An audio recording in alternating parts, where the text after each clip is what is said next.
Wherever you go, whatever you do, throw a little at it. Omax, Vest and Briefs. இருவர் மட்டுமே போட்டியிடும் தொகுதியில் ஒருவருடைய வெற்றி ரத்தானால் மறு தேர்தல் அவசியமில்லை என உச்சநீதிமன்றம் உத்தரவிட்டுள்ளது. ஒடிசாவின் தெலங் பஞ்சாயத்துக்கு கடந்த 2022 தேர்தல் நடைபெற்றது. இருவர் போட்டியிட்ட இந்த தேர்தல் வெற்றி பெற்றவர் பஞ்சாயத்து தலைவராக அறிவிக்கப்பட்டார். ஆனால் அவரது வெற்றிக்கு எதிராக எதிர்த்து போட்டியிட்டவர் தேர்தல் தீர்ப்பாயத்தில் மனு தாக்கல் செய்தார்.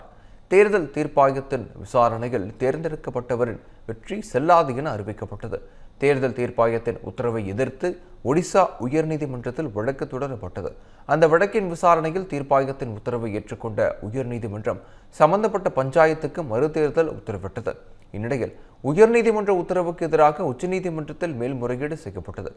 வழக்கை விசாரித்த நீதிபதி விக்ரம்நாத் தலைமையிலான அமர்வு இருவர் மட்டுமே களம் காணும் தொகுதியில் தேர்வானவரின் வெற்றி ரத்தானால் அங்கு மறு தேர்தல் நடத்த அவசியமில்லை என உத்தரவிட்டனர்.